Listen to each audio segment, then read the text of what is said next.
ఒక వ్యూహాత్మకము లేదా ఒక కుట్రపూరితమైన గొడవలు కావాలని చేస్తున్నట్టు అనిపించడం లేదా? రాష్ట్ర వ్యాప్తంగా ఎక్కడ అవకాశం దొరికితే అక్కడ ఏదో ఒకటి అల్చల్ చేయడము, ఆ రప్ప అన్నట్టుగానే చేస్తున్నారు, రచ్చ చేస్తున్నారు. Something they want to create. ఏదో ఉంది. అది జగన్మోహన్ రెడ్డి తన క్యాడర్ని ఎక్కిస్తున్నాడా లేకపోతే ఏంటనేది మరి ప్రభుత్వం స్మెల్ చేసిందా లేదా ఏంటి అసలు? వెంకటకృష్ణ గారు, రాజకీయాల్లో రెండు రకాలు ఉంటాయి. ఒకటి ప్రోగ్రెసివ్ పాలిటిక్స్, రెండోది డిస్ట్రక్షన్ పాలిటిక్స్. మాది ప్రోగ్రెసివ్ పాలిటిక్స్. అంటే ప్రపంచ దేశాల్లో చాలా దేశాధినేతలు, రాష్ట్రాధినేతలు ఫాలో అయ్యేటటువంటి పాలసీ మాది. అది అందరికీ అంగీకారమైనటువంటి పాలసీ మాది. తెలుగుదేశము, కూటమి లేదా ఎన్డీఏ. వాళ్ళు డిస్ట్రక్షన్ పాలిటిక్స్ అంటే ఎట్లా అంటే, ఇప్పుడు పాకిస్తాన్ చూశారు కదా, నేపాల్ చూస్తున్నారు కదా, మయన్మార్ చూస్తున్నారు కదా, బర్మా. ఇవన్నీ డిస్ట్రక్షన్ పాలిటిక్స్ అన్నమాట.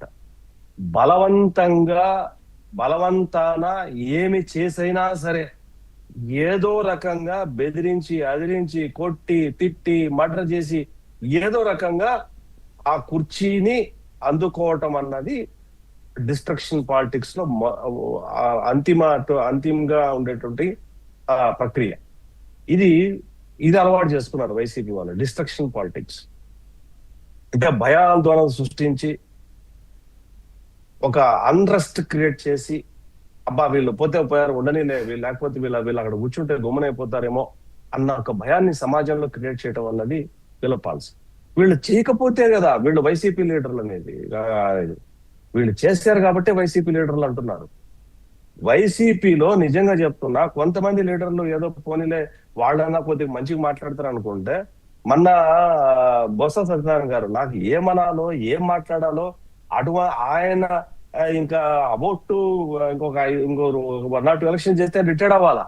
ఆయన మాట్లాడుతాడు, భోగాపురం ఎయిర్పోర్ట్ అంట రాజశేఖర్ గారు మొదలు పెట్టారు, జగన్మోహన్ రెడ్డి గారు కంప్లీట్ చేశారు. నిజంగా అసలు ఆ మనిషికి నోరెలా వస్తుంది ఆ రకంగా మాట్లాడడం అన్నది అనేది నాకు అర్థం కాల. రాజశేఖర్ గారు చనిపోయింది ఎప్పుడు? ఉమ్మడి రాష్ట్రంలో. అసలు అప్పుడు భోగాపురం అన్న మాట ఎవడన్నా విన్నాడా భూలోకంలో, ఈ ఆంధ్రప్రదేశ్ ఎక్కడన్నా? ఆ ఊర్లో తప్ప. అటు ఒక డిస్ట్రక్షన్ పాలిటిక్స్ ఉంది. అంతకుముందు ఏం చేసింది, కియా రాజశేఖర్ రెడ్డి అనే పేరు ఉండేటోళ్ళు చాలా గొప్పోళ్ళు అని ఉత్తర కొరియా వాడు రాశాడంట, సౌత్ కొరియా వాడు రాశాడంట. వాళ్ళకి రెడ్ల గురించి, కమ్మోళ్ళ గురించి, కాపుల గురించి సౌత్ ఇండియాలో తెలుసు, సౌత్ ఆఫ్రికాలో తెలుసు పాప, సౌత్ కొరియాలో తెలుసు పాప వాళ్ళకి. అంటే ఇది ఒక డిస్ట్రక్షన్ పాలిటిక్స్ మెథడాలజీ. ఈ రోజు కూడా అన్ని న్యూస్ పేపర్లో ఒక రకంగా వచ్చింది విరూపాక్ష గురించి. సాక్షి పేపర్లో మాత్రము దౌర్జన్యం చేసింది ఆయన, కొట్టింది ఆయన, చావు బతుకుల్లో ఉన్నది మా తెలుగుదేశం కార్యకర్త. ఇది ప్రజలకు తెలిసిండేది, ప్రజానికానికి తెలిసిండేది, మీడియాకి తెలిసిండేది. కానీ ఈ రోజు డిస్ట్రక్షన్ పాలిటిక్స్ లో భాగంగా సాక్షిలో ఏమొచ్చిందండి? పోలీసు గుండాలు, ఖాకీ గుండాలు, ఇది హెడ్లైన్ గా పెట్టి వార్త రాస్తే, పోలీసులనే గుండాలని, పోలీసులనే ఖాకీ గుండాలని మాట్లాడినప్పుడు ఈ పోలీసు వ్యవస్థలో ఉన్నటువంటి పోలీసు సంఘం నేతలు ఏమైనారు? వాళ్ళ గుండాలు అందామా, లేదంటే సమాజాన్ని రక్షించడానికి వాళ్ళకు ఒక బాధ్యత ఇచ్చిందా ఈ ప్రభుత్వం, లేదు ఈ వ్యవస్థ?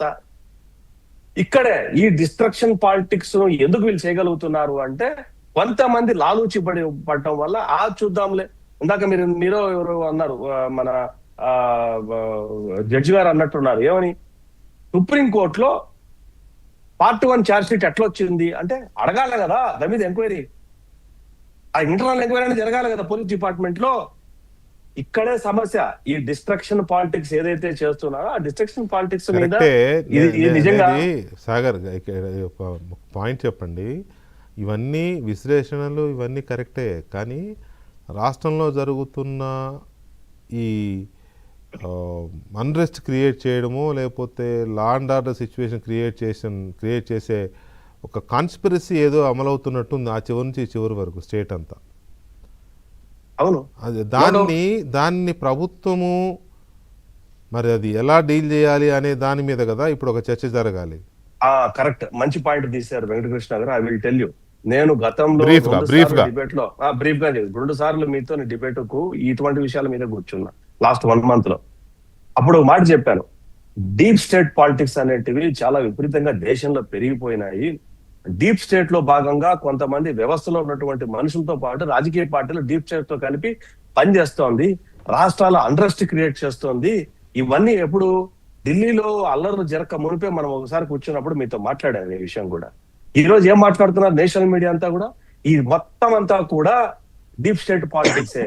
ఈ రాజకీయ నాయకులంతా కూడా మళ్ళీ చెప్తున్నా, ఈ వైసీపీ అధినాయకత్వం డీప్ స్టేట్ తో కనెక్ట్ అయి ఉంది. నేను మళ్ళీ ఆథరైజ్ చేస్తా కావాలంటే దాన్ని. ఈ దేశంలో ఉన్నటువంటి కొన్ని పొలిటికల్ పార్టీలు డీప్ స్టేట్ తో కనెక్ట్ అయి ఉన్నాయి.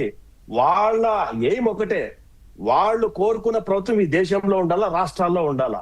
దానికి కావాల్సినటువంటి మెటీరియల్, డబ్బు, దశకము కావాల్సినటువంటి డీప్ స్టేట్ తయారు చేస్తారు. బహుశా చేసే వాళ్ళకి తెలియకపోవచ్చు అది. ఈ జగన్మోహన్ రెడ్డి కూడా డీప్ స్టేట్ కనెక్టివిటీ ఉన్నటువంటి మనిషే. మనం మీరు టేక్ ఇట్ గ్రాంటెడ్ గా తీసుకోవచ్చు. డీప్ స్టేట్ అంటే చాలా మంది రాష్ట్ర ప్రజలకు తెలియదు, కానీ డీప్ స్టేట్ అనేది ఒక కుట్ర. వాళ్ళు చేసే పని ఏంటంటే కుట్ర, కుతంత్రం, కుట్ర, కుతంత్రం. చంద్రబాబు నాయుడు లాంటి 45 సంవత్సరాలు రాజకీయ జీవితంలో ఉన్నటువంటి వ్యక్తిని ఎలాగైనా సరే ఓడించాలంటే వీళ్ళ శక్తి సరిపోదు. జగన్మోహన్ రెడ్డి ఈ రోజు ఆలోచించే శక్తి సరిపోదు. వాళ్ళకు తోడు కావాలా. ఆ తోడు ఎవరంటే డీప్ స్టేట్ పాలిటిక్సే. దానికి దేశంలో చాలా ఒక్క నిమిషం సాగర్ గారు, ఒక్క నిమిషం. మసూన్ గారు, ఇక్కడ ఈ రకమైన టెండెన్సీ, ఈ రకమైన యాటిట్యూడ్ అది వ్యక్తులకు